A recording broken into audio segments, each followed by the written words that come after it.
urip kuwi ya iku kesempatan. Urip kuwi kanggo nyembah marang Gusti. Ojo buang waktu sing Gusti paringe. Urip kuwi kudu dadi berkah. Gusti dados kula abdi. Nalika kula tasih kiyat, menawi wektu mangke kula boten kiyat malih sang kula sampun dados berkah. hidup ini adalah kesempatan. Hidup ini untuk melayani Tuhan.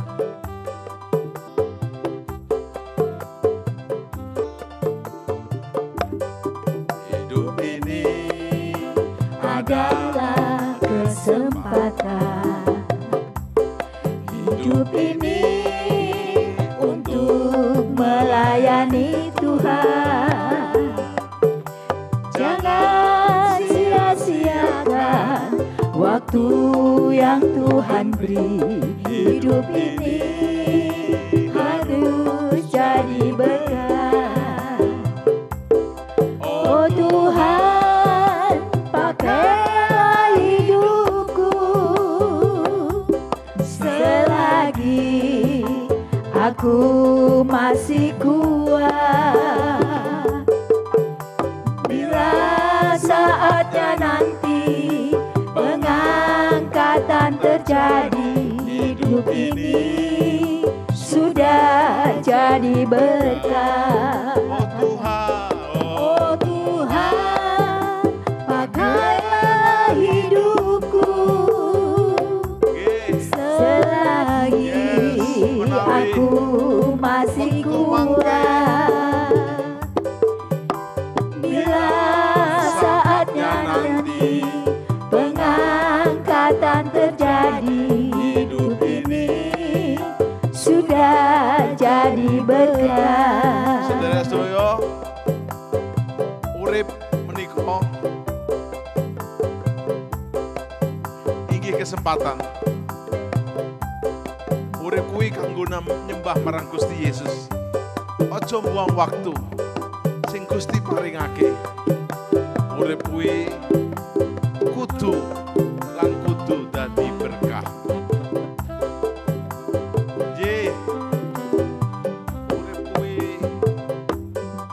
Urip kuwi ya iku kesempatan. Urip kuwi kanggo nyembah marang Gusti. Ojo buang waktu sing Gusti maringake. Urip kuwi kudu jadi berkah. Duh Gusti dados kula abdi. Nalika kula tasih kiyat, menawi wektu mangke kula boten kiyat malih sang kula sampun dados berkah. Duh Gusti Gusti dados kula abdi. Nalika kula tasih kiyat, menawi wektu mangke kula boten kiyat malih sang kula sampun dados berkah. Duh Gusti Duh Gusti dados kula abdi. Nalika kula tasih kiyat, menawi wektu mangke kula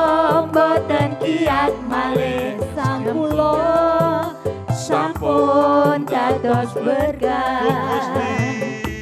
Duh Gusti dados kula abdi nalika kula tasih kiyat menawi wektu mangke kula boten kiyat malih sang kula sampun dados berkah. Duh Gusti dados kula abdi nalika kula tasih kiyat menawi wektu mangke kula boten kiyat malih sang kula sampun dados berkah. Sang kula sampun dados berkah. Sang kula sampun dados berkah. Ajaib ing astamu Yesus. Jroning gesang kawula nadyan datang pono serta mangertosono kersaning Gusti Allah. Ajaib ing astamu Yesus, jroning gesang kawula nadyan tatapono serta mangertoso kersane Gusti Allah. Ning kula lirwa Yesus aura arwesto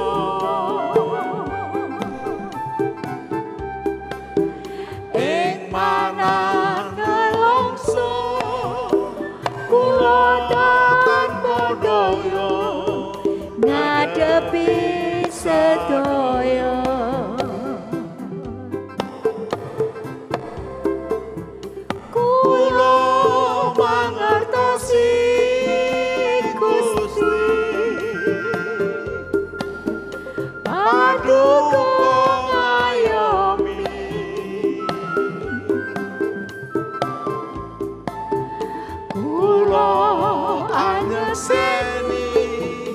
Soho pratelani ajaib ing astamu.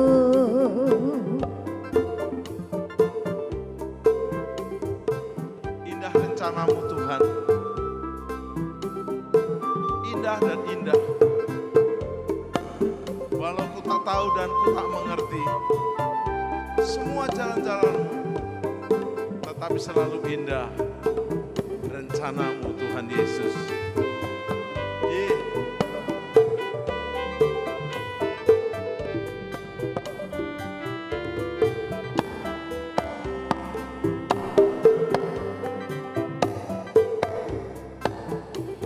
Indah rencanamu Tuhan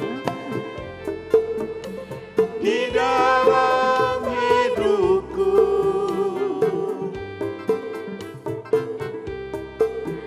Walau ku tak tahu dan ku tak mengerti semua jalanmu,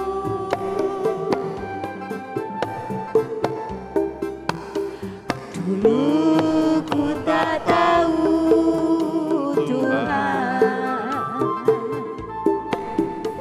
berat ku rasakan.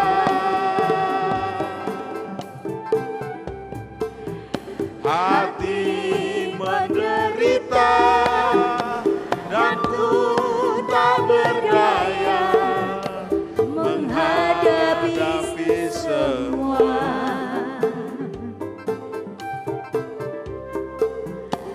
Tapi ku mengerti sekarang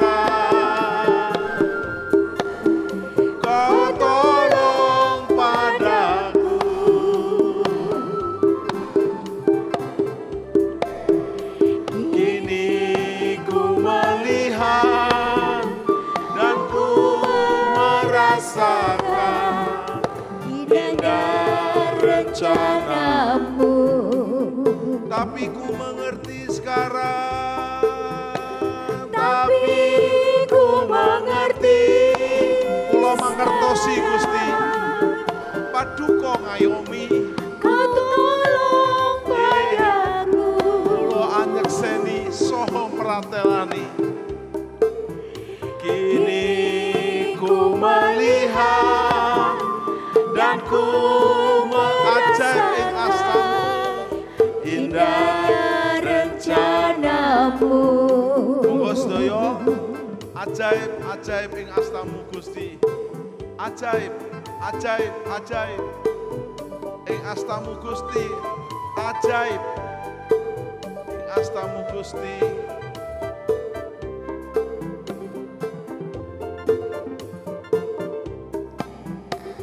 Ajaib ing astamu Yesus. Jroning gesang kawula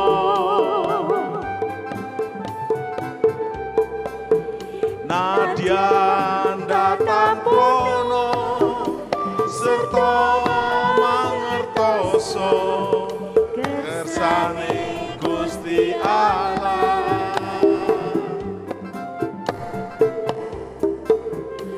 Rumiyin kula liwat Auro arwesto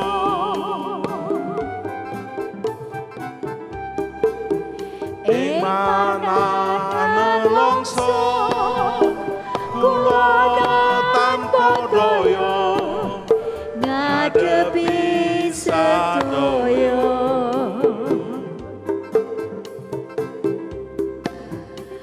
kula mangertosi Gusti paduka ngayomi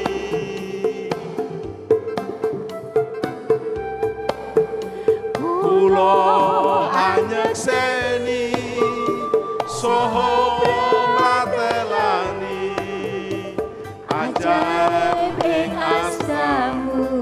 kula mangertosi Gusti kula mangertosi Gusti paduka ngayomi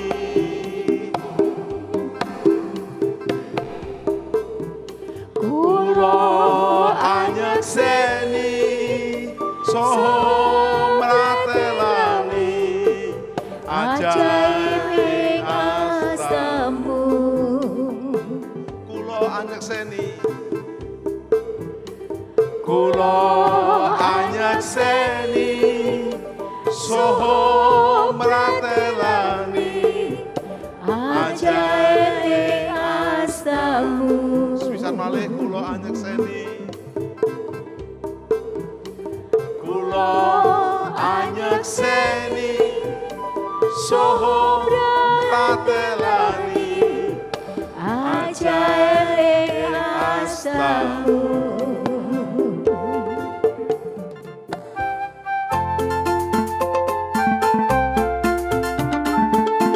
Gusti mesti bakal paring margi yen kita urip suci tan melu donya iki sing pandemi Gusti mesti bakal paring margi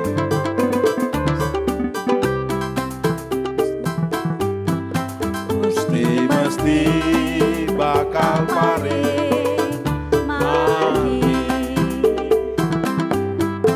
Gusti mesti bakal paring margi yen kita urip suci tan melu donya iki Gusti mesti bakal paring margi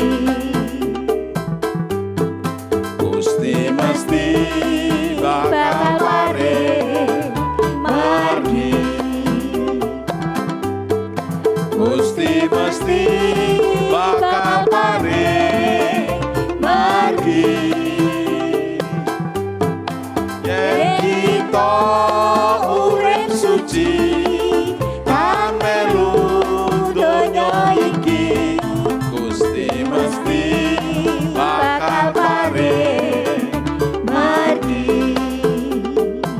Tuhan pasti buka jalan. Bila ku hidup suci, tidak turut dunia, untuk Tuhan pasti, Tuhan Yesus pasti, Ia adalah jalan, kebenaran, dan hidup. Yes, Ji. Kau pasti Tuhan buka jalan.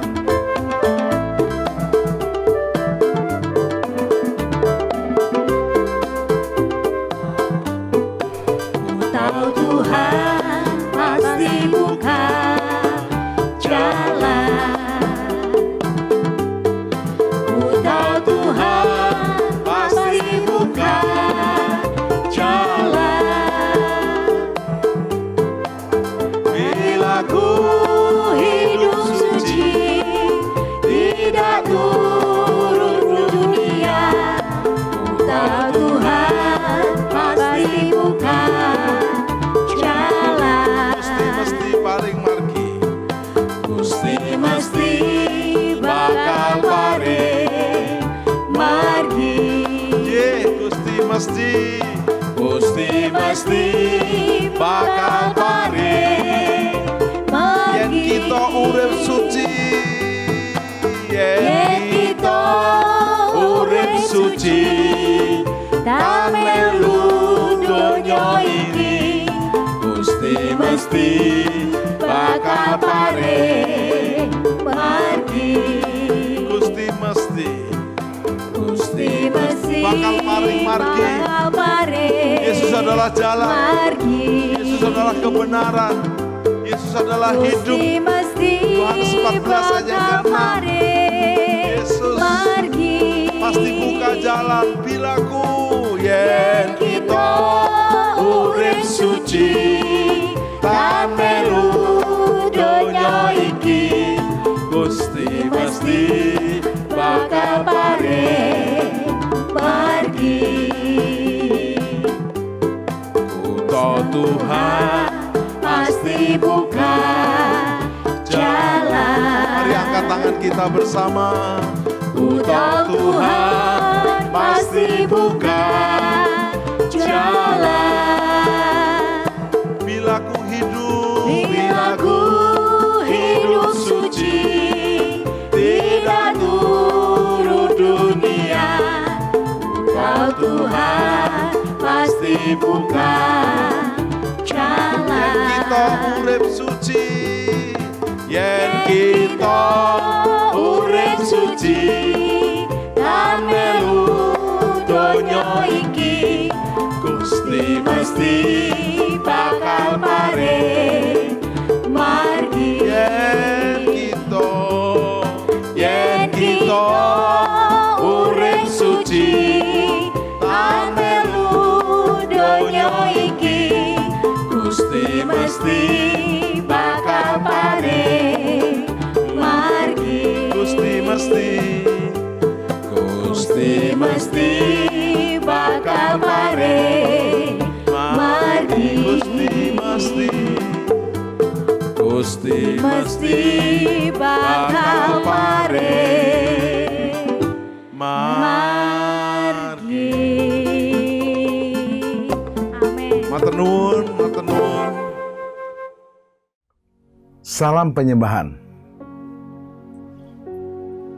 Bapak Ibu Saudara, dalam program Worship at Home, menyembah dari rumah, kita sudah memuji, menyembah, dan memuliakan Tuhan dari rumah. Juga dari rumah saudara tetap kita akan menerima inspirasi firman Tuhan. Rencana kita sendiri bisa gagal, tapi rencana firman Allah tidak pernah gagal. Karena itu dalam program Talkshow Tanya Jawab Worship at Home ini kita hanya menggali firman. Dan telah hadir narasumber kita, hambanya yang diurapi, Pastor Haryo Wicaksono, yang bijaksana oleh karena Tuhan. Dan kita akan bahas tema sehat roh, jiwa, dan tubuh. Terambil dari 1 Tesalonika 5 ayat 23. Hambanya Pastor Haryo. Yes. Kenapa di saat pandemi mulai melandai tapi belum selesai, Bapak tergerak untuk membagi tentang tema sehat roh, jiwa, dan tubuh. Silakan, mengapa?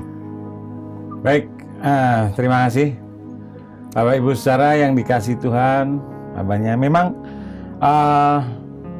dalam hidup ini, dalam melayani Tuhan terutama, kita harus ada keseimbangan. Nah, keseimbangan di dalam roh kita, di dalam jiwa kita, di dalam tubuh kita. Ya, seperti tadi di 1 Tesalonika 5 ayat 23 berkata, semoga Allah damai sejahtera menguduskan tubuh, jiwa, roh kita pada saat kedatangan Tuhan. Jadi pada saat kedatangan Tuhan, tubuh, jiwa, roh kita sehat senantiasa, diberkati, makmur, dan itu penting buat kita sebagai hamba-hamba Tuhan yang melayani, juga saya rasa ini buat semuanya orang percaya. Yes. Namun mereka bertanya, kok sehat roh dan jiwa, tubuh aja nggak sehat-sehat? Nah, jadi sebenarnya kalau kita bicara sehat roh, sehat jiwa, sehat tubuh, mana yang duluan, Pak Haryo? Jadi itu memang harus beriringan semuanya, tubuh, seimbang. Ya, tubuh, jiwa, dan roh. Ya, roh kita harus connect dengan Tuhan. Yes. Ya, saat kita percaya kepada Tuhan Yesus, lalu Roh Kudus dicurahkan, kita terima Roh Kudus, dipenuhi Roh Kudus senantiasa. Itu dasarnya roh yang sehat. Lalu bagaimana jiwa kita? Roh, karena kita sudah dipenuhi Roh Kudus, maka jiwa kita mengikuti, ikut di dalam aliran kuasa Roh Kudus itu. Dengan apa? Dengan berbuah roh. Ya, di dalam karakter hidup kita tidak menyimpan kepahitan, saling mengampuni, tidak ada iri hati, tidak ada dendam, dan lain sebagainya. Jiwa kita bebas, jiwa kita penuh dengan anugerah. Dan di dalam jiwa yang sehat ada tubuh yang sehat. Ya, kebanyakan memang sakit penyakit itu tidak disebabkan oleh bakteri, virus, apapun juga, tetapi karena psikosomatis. Ya, tadi karena ketakutan, karena kekhawatiran, maka itu melemahkan tubuh sehingga jadi jiwa yang tidak sehat ya, lebih mempengaruhi tubuh yang tidak sehat. Ya. Wow. Nah, sekarang setelah kita mengetahui harus sehat secara seimbang, bersamaan. Nah, bagaimana pengalaman Pak Haryo hari-hari ini di tengah pandemi agar roh, jiwa, dan tubuhnya terpelihara? Bahkan dikatakan sampai nanti sempurna menjelang Yesus datang kedua kali. Nah, bagaimana hari-hari ini supaya roh kita sehat? Sementara roh sehat, jiwa sehat, pikiran, perasaan, kehendak. Karena apa artinya dekat sama Tuhan, tapi jiwanya trauma melulu, paranoid melulu, takut keluar rumah, takut ketemu orang, akhirnya mengunci diri, dan sama aja. Ketika tubuhnya juga sehat. Nah, bagaimana kiat-kiatnya bersamaan ini, Pak Aryo? Silahkan. Puji Tuhan. Ya, memasuki masa pandemi ini banyak sesuatu yang terjadi. Ya, ada perubahan-perubahan yang mengagetkan dan lain sebagainya. Ya, karena sesuatu yang drastis. Tapi puji Tuhan, kita itu kan sudah dapat arahan dari Tuhan, dari petunjuk Tuhan melalui hamba-hambanya. Ya, bahwa kita di masa pandemi ini sembunyi dulu, gitu ya, sembunyi dulu untuk apa ya? Kita memuji dan menyembah Tuhan, bukan sembunyi ketakutan, bukan. Tetapi itu sembunyi, kita lebih intim, lebih dekat sama Tuhan. Ya. Sementara kita dekat sama Tuhan, juga kita harus menyeimbangkan yang lain, jiwa dan tubuh. Nah, masa pandemi kita kan dipacu untuk minum suplemen ini, suplemen itu, ya. Ya, itu yang membuat nafsu makan jadi bertambah. Ya, tentu di dalam rumah terus, tidak pergi kemana-mana, tidak mungkin yang biasa nge-gym tidak pergi ke tempat nge-gym, yang biasa olahraga tidak biasa olahraga di luar outdoor. Kita hanya di dalam terus. Tapi itu pun kita harus jaga baik-baik gitu ya. Kita minum suplemen, lalu ada yang semboyan makan. Yang penting makan. Nah, sementara makan, ya tubuh kita juga semakin berkembang ya, semakin melar. Ya, saya mengalami hal itu ya. Di syuting yang lalu saya terus terang berat badannya berat ya. Tetapi ya itu mujizat ya. Saya ketemu dengan adik rohani yang ternyata dia sudah mendalami di nutrition expert di situ, expert di bagian food management ya, dan akhirnya bisa diaturkan makanannya dan akhirnya berat badannya bisa stabil. Wow. Haleluya. Itu di bagian yang tubuh. Iya. Sebentar dulu. Jadi tubuh Pak mengalami sebuah breakthrough ya? Iya, breakthrough. Jadi mulai kapan ikuti program tubuh yang sehat ini? Ya, jadi bulan Agustus kemarin. Ya, ini memang kisahnya itu semua karena Tuhan dan mujizat dari Tuhan. Jadi pada waktu itu kami ketemu dengan adik rohani kami, ya. Ternyata dia itu konsultan makanan dari orang-orang terkenal itu Pak Tim. Jadi dia jadi pembicara juga di JW Marriott pada waktu itu, pembicara tentang makanan. Lalu saya diundang di situ sama dia, ketemu, dan akhirnya nyambung lagi karena itu sudah bertahun-tahun tidak ketemu gitu ya. Karena dia dulu anak remaja kita, murid kita di remaja. Bayangkan remaja, masih kelas 1 SMP, 2 SMP gitu. Nah, ketemu udah besar ya. Lalu dari hal itu, oh ternyata dia konsultan makanan dan lain sebagainya. Lalu lalu kita ketemu, kita undang juga di dalam pembicara di Zoom ibadah-ibadah kita, dan akhirnya dia memberikan konsultasi kepada kami dan kami ikut. Dan puji Tuhan, selama sebulan itu yang berat badan saya itu tadinya 88 kilo jadi 81 kilo. Wow. Jadi selama sebulan ya turun 7 kilo. 7 kilo ya. 7 kilo selama sebulan. Dan itu luar biasa, tidak pakai obat pelangsing, tidak olahraga berat ya. Lalu tidak harus tidak boleh makan ini, tidak boleh makan itu, enggak. Tetap makan 3 kali. Tetap bisa makan burger, tetap bisa makan nasi gitu ya. Malah justru nggak boleh nggak makan nasi, harus makan nasi. Nah, itu yang luar biasa. Ya, jadi tapi kita memang harus taat ya, taat kepada menu yang sudah diaturkan oleh teman saya itu gitu. Dan akhirnya bulan pertama turun 7 kilo. Ya, bulan kedua turun. Ya, karena itu programnya hanya sebulan. Ya, maka sebulan itu turun 7 kilo. Bulan berikutnya itu harus menjadi gaya hidup.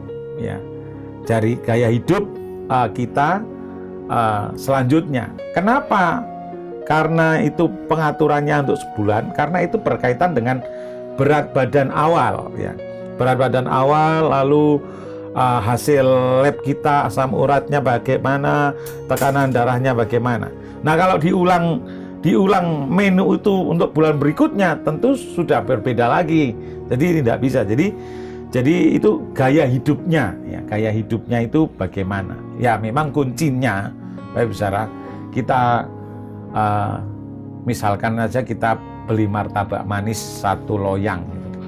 Maka kita cukup makan 1 saja gitu. 1 loyang? Bukan 1 potong. Yeah.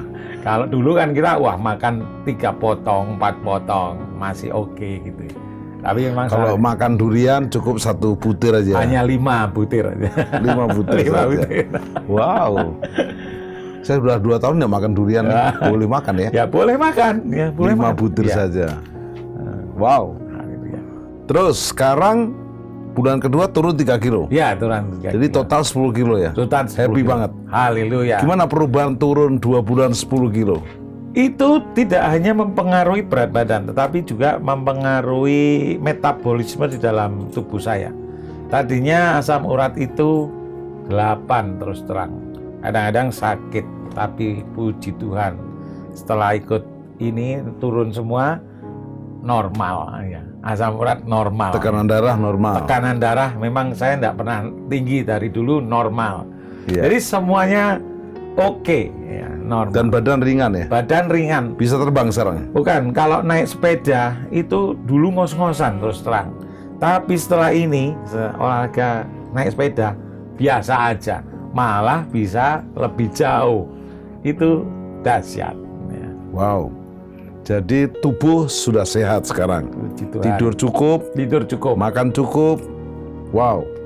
Nah, sekarang ke jiwa sekarang. Jiwa. Di dalam jiwa kan ada pikiran, ada perasaan, ada kehendak. Sering Pak Haryo, pikirannya orang itu terganggu. Mikir, contohnya, baca berita penguburan, stres. Dengar suara ambulan, wing wing wing, stres. Jadi akhirnya pada ada beberapa ambulan wing wing wing bukan bawa orang mati atau orang sakit, kadang hanya mengejar yang lain misalnya. Lalu di dalam perasaan kadang kalut dengan trauma yang ada, terus kehendak, takut mengambil keputusan. Nah, gimana supaya tubuh sudah sehat, roh udah sehat, jiwanya ini? Karena waktu jiwanya masih sakit, tubuhnya bisa ikut sakit lagi, Pak Aryo. Silakan. Masa pandemi memang sangat fenomenal di dalam kehidupan, mempengaruhi kehidupan kita semua ya, Bapak Ibu Saudara ya. Saya membaca di tahun yang lalu bulan Juni tahun lalu 2020 itu angka perceraian itu meningkat drastis. Seluruh Indonesia ada 50.000 orang bercerai. Wah, itu kenapa demikian? Itu puncak-puncaknya pandemi. Artinya memang banyak terjadi hal-hal yang negatif di dalam keluarga-keluarga ya. Tidak jarang juga ada KDRT karena ternyata di rumah terus saling ketemu dengan ini aja gitu ya, dengan anggota keluarga yang lain. Akhirnya KDRT, lihat anaknya sedang sekolah online tetapi main game terus misalkan, akhirnya ada pukulan dan lain sebagainya. Itu bisa terjadi. Ternyata di kebiasaan di rumah tangganya ternyata ada banyak konflik-konflik di situ. Biasa ketemu suami istri cuma beberapa jam aja, setelah pandemi ketemu 24 jam. Dari cekcok sampai cekot-cekot, akhirnya copot semuanya. Copot semua. Ya. Terakhir cekot. Ya itu karena terbukti faktanya terjadi demikian. Ini terjadi di seluruh Indonesia. Dan rasanya seluruh dunia. Seluruh dunia ya. Maksud saya yang saya baca di tadi itu di di Indonesia mengenai angka perceraian itu. Nah, jadi memang kita harus mengendalikan emosi kita, ya, emosi kita, jiwa kita. Di situ ada pikiran, kehendak dan perasaan. Ya, tadi dikatakan banyak pikiran ada ini. Ya kita fokuskan. Ya puji Tuhan, ya kita itu nggak banyak, mohon maaf nih, nggak banyak ikut dalam medsos. Ya medsos itu, oh iya, ada berita-berita apa langsung ya kita internet oke. Ya WhatsApp ada ya. Lalu berita-berita yang negatif itu cepat sekali. Ada hoax, ada apa itu cepet. Nah itu sebaiknya ya kita nggak mengikuti gitu ya. Ya ada seorang hamba Tuhan berkata, saya ini paling nggak suka nonton TV. Ya ada yang nggak nonton TV, nontonnya berita aja. Sama aja, berita juga bad news semua gitu ya. Jadi kebanyakan di dunia ini adalah bad news. Oleh sebab itu kita yang baca yang good news saja, yaitu Alkitab kita, Bible kita, Injil, artinya good news, kabar baik. Ya. Lalu kita harus perkaya jiwa kita. Ya kalau begitu jangan sampai kita sakit hati. Ya jangan sakit hati. Harus banyak pengampunan. Lalu jiwa kita supaya jiwa yang murah hati, jiwa yang generous, itu yang terbebas dari segala kepahitan-kepahitan dan harus lepaskan. Diperkaya dengan tetap memberi, tetap memperhatikan satu dengan yang lain. Sekarang Pastor Haryo, setelah tubuhnya sehat, jiwanya sehat, rohnya sehat. Nah, bagaimana waktu pikiran kita, perasaan kita, kehendak kita sudah connect sama firman? Karena kan dalam pikiran, kalau diisi pikiran Kristus yaitu firman, kita sehat. Jiwa kita, perasaan kita diisi kasih Kristus, kita sehat. Lalu kehendak kita, asa selaras dengan kehendak Kristus juga sehat, bukan kehendakku yang jadi. Nah, sekarang roh Pak Haryo, pengalaman Pak Haryo punya roh yang sehat bagaimana? Ya, puji Tuhan. Dulu, ya kalau kita berbicara tentang dulu, belum percaya Tuhan, maka roh kita nggak tahu. Ya, roh saya nggak tahu. Sebenarnya Pak Haryo ini secara roh, mohon maaf, dari kecil sampai berapa ngalami lahir baru? Saya dulu belum percaya Tuhan Yesus. Jadi pada waktu itu dari kecil sampai kuliah. Iya. Jadi rohnya kosong ya, karena rohnya roh yang memang orang tua nggak ngajarkan ibadah gitu? Ngajarkan. Jadi tapi itu bukan kepada Tuhan Yesus. Yang lain belum percaya Tuhan Yesus. Jadi ibadah, tapi ibadah yang legalistik, ibadah yang supaya dilihat orang, ibadah yang tidak connect roh kita, hanya melakukan kebiasaan, hanya melakukan ritual-ritual sehari sekian kali, nanti puasa sekian hari, itu aja cuman gitu. Tapi nggak mengalami kepuasan, nggak mengalami pembebasan. Bapak tetap berdoa, sembahyang, tapi nggak nyambung sama yang disembah. Gitu. Tidak nyambung. Ya. Blas. Ya. Hanya supaya itu ibadah agamawi ya. Agamawi, betul Pak. Karena di Indonesia harus punya agama, maka ikutlah agama itu. Tapi tidak ada hubungan dengan yang disembah. Nggak ada hubungan. Ya gelambrang, kalau saya ngebelang bahasa Jawanya itu gelambrang aja ya. Ya supaya orang lihat, supaya kita dilihat baik lah, jadi orang alim dan lain sebagainya, itu aja ya. Oke, jadi Pak ngalami terobosan sehingga Pak lahir baru itu gimana ceritanya? Jadi suatu saat itu mengalami kehampaan, orang yang rohnya hampa, hidupnya hampa ya, punya agama tapi hampa. Karena tidak nyambung dengan rohnya Tuhan. Roh kita kosong ya, empty. Kosong dan tidak punya pengharapan. Empty itu tidak punya pengharapan. Artinya kalau orang nanti mati, kita mati, masuk neraka semua. Karena masuk neraka karena orang berdosa. Upah dosa adalah maut. Semua orang tahu itu. Orang berdosa tidak bisa masuk surga. Orang berdosa tidak mungkin diselamatkan. Ya. Ini Pak masih mahasiswa di Universitas Jember ya? Ya, Universitas Jember. Nah, bagaimana? Breakthrough-nya gimana ceritanya? Jadi suatu kali saya kos di sebuah gang gitu ya. Saya kuliah kos di sebuah gang, lalu di gang itu ada sebuah gereja kecil ya, gereja yang jemaatnya tidak banyak, gembala sidangnya juga sederhana gitu ya. Yang nama saya masih ingat namanya Bapak Pendeta Yohanes Parsudi pada waktu itu. Ya, dia di situ saya sering main karena saya jaraknya rumah jauh. Itu Ustadz Jember itu di Jawa Timur bagian timur, saya itu di Kabupaten Batang, Jawa Tengah. Jadi jauh, artinya mau pulang juga terlalu jauh. Ya kadang-kadang kalau liburan saya nggak pulang.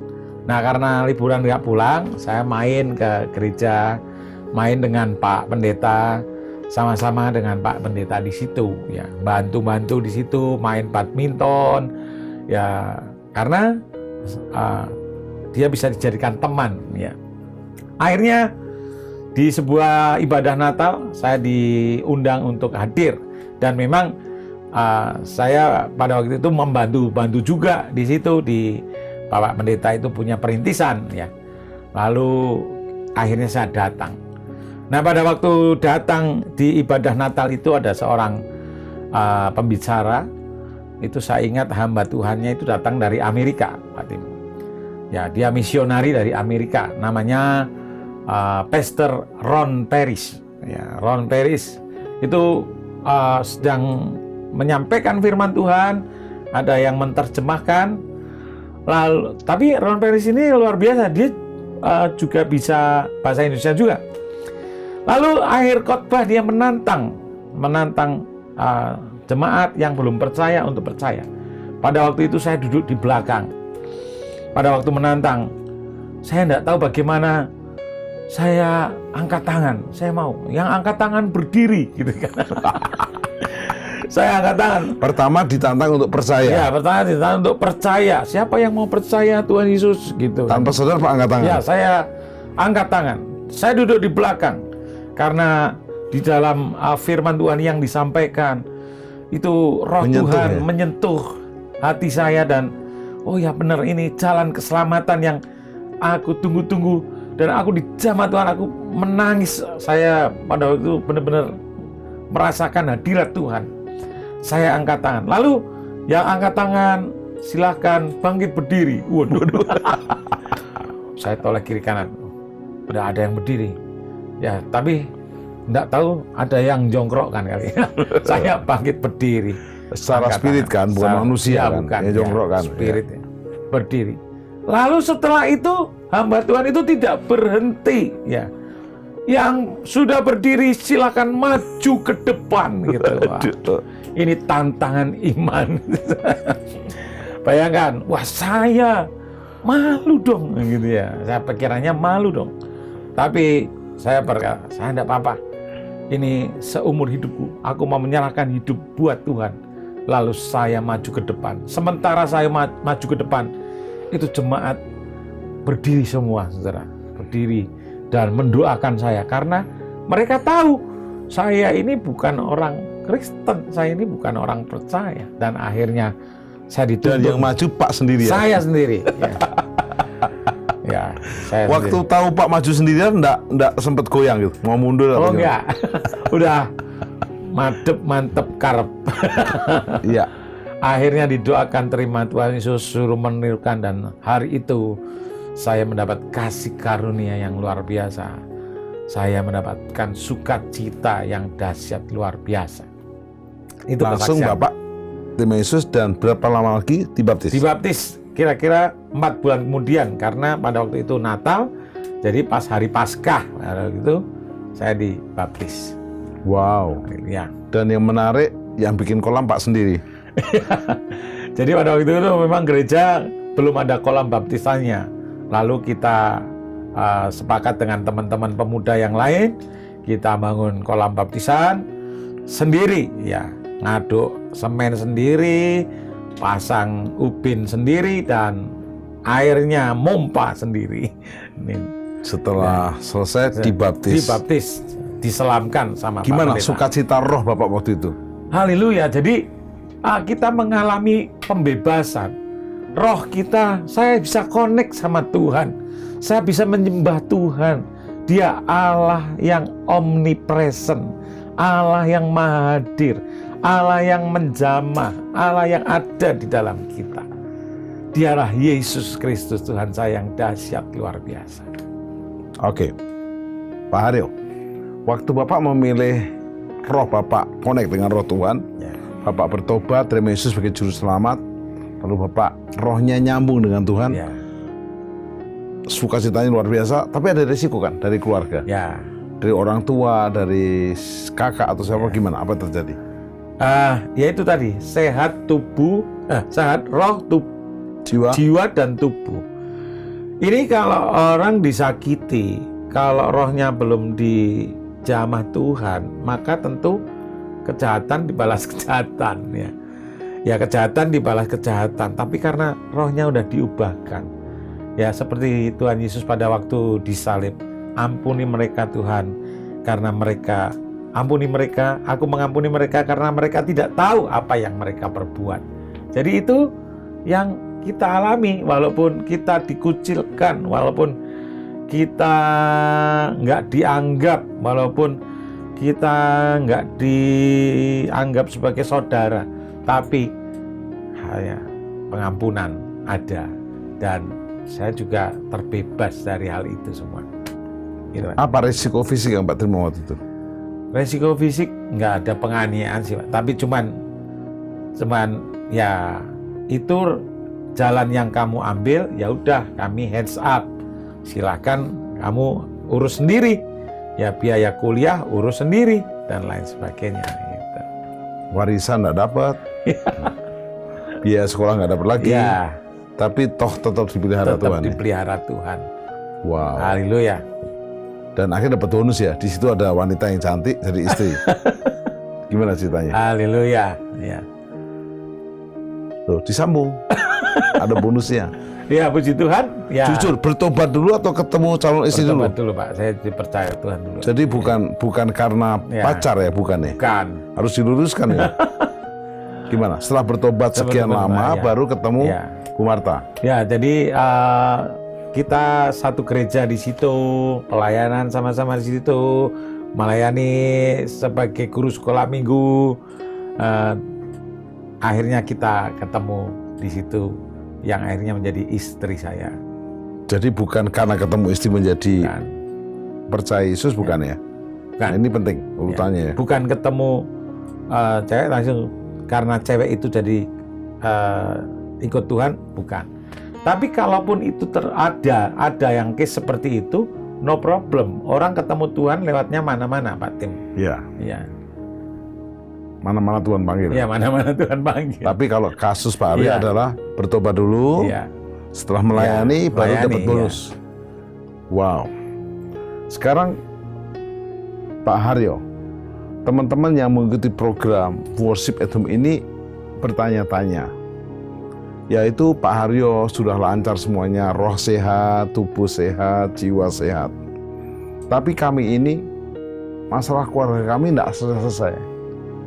Saya sadar, istriku nggak sadar, atau istri sadar, suami nggak sadar. Nah, bagaimana supaya keseimbangan sehat roh, jiwa, dan tubuh ini terjadi atas keluarga kami? Nah, bagaimana sekarang menghadapi pasangan saya yang belum sadar-sadar? Mungkin bisa orang tua menghadapi anak, anak menghadapi orang tua, atau suami menghadapi istri, dan sebaliknya. Bagaimana, Pak Aryo? Haleluya. Ya, itu kuncinya itu di Yosua, di kitab Yosua. Yosua berkata begini, "As for me and my house, we will serve the Lord." Aku dan seisi rumahku, aku akan beribadah kepada Tuhan. Dalam terjemahan lain, aku akan melayani Tuhan. Jadi memang Bersama keluargaku melayani Tuhan, bersatu selamanya mengasihi Engkau. Tiada yang dapat melebihi kasih-Mu ya Tuhan. Bagi kami Engkau segalanya. Yes. pride-nya itu banget. Apa? Gelombang badai hidup coba menghalangi, namun kuasa Tuhan buka jalan kami. Ya, itu dahsyat. Jadi kalau kita membawa keluarga kita di dalam hadirat Tuhan, gelombang badai hidup Coba menghalangi. coba menghalangi, Tuhan buka jalan, Tuhan yang turun tangan. Walaupun kelihatannya tertutup, tetap ada pintu yang terbuka. Amin. Masuk. Ya. Wow. Haleluya.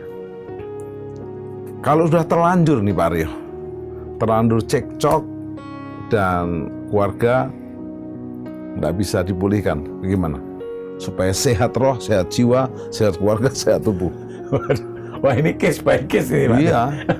Kalau udah cekcok Saya nggak harus bisa dipulihkan. mampu membuat Bapak menjawab semua kebingungan-kebingungan umat percaya yang menghadapi. Ya, ya itu kita mesti ya punya gaya hidup doa, pujian dan penyembahan ya. Ya kita punya doa, pujian dan penyembahan. Kita harus mendekat sama Tuhan, intim dengan Tuhan. Itu nanti Tuhan akan berikan arahan-arahan kepada kita. Ini gitu. Ya. Doa, pujian dan penyembahan itu restorasi Pondok Daud namanya. Jadi kita dalam hidup kita mesti ada doa, pujian dan penyembahan. Loh Pak, saya nggak bisa memuji Tuhan. Bisa. Ya paling tidak katakan saja haleluya 12 kali. Kalau sudah bosan ya kalikan 2 gitu ya. Kita bisa praktek kok, coba sama-sama. Haleluya, haleluya, haleluya, haleluya, haleluya, haleluya, haleluya, haleluya. Overtone. Haleluya. Amin. Yes. Haleluya artinya terima kasih 1000 kali. Wow. Jadi Pak Haryo, proses itu harus kita lewati ya. Ya Pak. Jangan menyerah. Jangan menyerah. Nah, sekarang pengalaman Pak Haryo kan tidak selalu mulus-mulus semuanya. Tentu ada hadapi juga tantangan. Nah, gimana kita bisa breakthrough, nerobos tantangan itu supaya sehat roh? Contoh, waktu Bapak makan makanan sesuai dengan menu yang diberikan adik rohaninya, sesuai dengan, karena dia memberikan apa ya, gizi-gizi tertentu sehingga nggak tergoda untuk masih lapar atau bagaimana. Silakan. Haleluya. Baik. Jadi kiatnya cuman itu sih Pak Tim. Ya kita ada penguasaan diri dalam segala sesuatu ya. Penguasaan diri untuk ya kalau ada sesuatu kita harus menanggapi semua masukan-masukan kan. Masukan-masukan dalam otak kita, masukan-masukan dalam tubuh kita, ya makanan dan lain sebagainya. Kalau masukan-masukan dalam otak kita itu kan masukan yang negatif, kabar negatif, fitnah, ya cercaan, makian, mungkin sindiran, ya. Maka kita harus menguasai diri, ya. Yang penting di sini adalah respon, bukan tindakan cepatnya, reaksi cepatnya, bukan itu gegabah ya. Bukan gegabah, ya. Jadi itu bagaimana respon kita dalam menanggapi seperti itu, penguasaan diri. Demikian pula apa yang masuk ke dalam tubuh kita, kita juga harus menguasai diri. Memang saudara, Bapak Ibu saudara yang diberkati, bisa makan di mana saja, bisa makan kapan saja, bisa minum apa aja. Tetapi kita mesti ingat bahwa tubuh kita ini terbatas. Kalau kita mau sehat, ya kita harus menguasai diri. Tapi kadang-kadang kita nggak ngerti sampai seberapa mana gitu ya. Sampai seberapa mana kita memberikan asupan makanan kepada kita nggak ngerti. Nah, ya tadi itu kita mesti belajar. Selama 2 bulan ini waktu Pak menjaga makanan, nggak sempat tergoda atau gimana? Nggak tergoda. Jadi ada keseimbangannya itu, nggak ada pantangan sebetulnya. Nggak ada pantangan untuk makan ini itu. Tapi bagaimana kita mengaturnya, ya, mengaturnya sedemikian rupa pola hidupnya, makanan sehat, ya, tidak makan yang yang aneh-aneh gitu. Wow. Dan hasilnya Ya, fresh ya? Fresh. Rohnya fresh, jiwanya Jiwa fresh, tubuhnya fresh. 1 menit Pak Ariel, closing statement. Haleluya, puji Tuhan, Bapak Ibu Saudara. Ya, firman Tuhan berkata supaya roh, jiwa, dan tubuh kita senantiasa sehat sampai kedatangan Tuhan. Mari kita menjaga keseimbangan roh, jiwa, dan tubuh kita. Roh kita harus connect sama Tuhan. Kita setiap hari minta dipenuhi dengan Roh Kudus, senantiasa bergaul karib intim dengan Tuhan. Nah, kita akan dipuaskan roh kita. Saat kita dipuaskan roh kita, maka jiwa kita mengikuti. Nah, tadi dikatakan kita minta kepenuhan roh, maka jiwa kita harus berbuah roh, ya. Berbuah roh. Buah roh itu karakter kita diperbaharui hari lepas hari, dan tubuh kita tetap sehat, tetap kuat sampai Tuhan datang. Mari kita menjaga dengan penguasaan diri apa yang masuk ke dalam tubuh kita. Tuhan Yesus berkati. Yes. Bapak Ibu, kita akan berdoa bersama-sama. Pastikan kita bukan hanya menjadi pendengar. Wahyu pasal 1 ayat 3 berkata, berbahagialah mereka yang mendengar firman, membacakan firman, dan menuruti firman. Pastikan sampai sangkakala Maranatha, Yesus datang di awan-awan, kita sehat roh kita, sehat jiwa kita, sehat tubuh kita. Pandemi boleh mungkin sambung menyambung. Masalah kehidupan boleh silih berganti. Tapi ingat, waktu Anda sedang menuruti firman-Nya, Anda nggak pernah ditinggalkan sendirian oleh Tuhan Yesus. Mari kita berdoa. Bapa Surgawi, biarlah firman-Mu nggak pernah gagal. Dahulu, kemarin kami mungkin pernah gagal. Siapapun kami hari ini mengikuti program ini, apapun kepercayaan kami tahu ini firman-Mu. Bahwa 1 Tesalonika 5:2 berkata, ya Allah damai sejahtera dalam Bapa, Yesus, dan Roh Kudus, kuduskan kami seluruhnya. Kalau ada di antara kami yang belum bertobat, kami mau bertobat. Kami mengaku dosa dan pelanggaran kami. Kami menjadikan Yesus Juru Selamat dan Tuhan kami. Kami dan seisi rumah kami mengiring Yesus. Dan jiwa kami sesuai firman, tubuh kami sehat. Kalau kami percaya Yesus seperti Kisah Rasul 16 ayat 31, kami dan seisi rumah kami diselamatkan. Dan kami iring Yesus sampai Maranatha. Yang sakit kami disembuhkan, yang lemah dikuatkan. Dan kami setia mengiring Yesus sampai seumur hidup kami dan selama-lamanya. Kesembuhan, mukjizat menyertai kami. Tuhan tidak pernah meninggalkan kami. Yesus beserta kami selama-lamanya. Dalam nama Yesus. Amin. Amin. Bapak Ibu Saudara, sampai jumpa di program Worship at Home yang akan datang yang lebih dahsyat lagi. Salam penyembahan.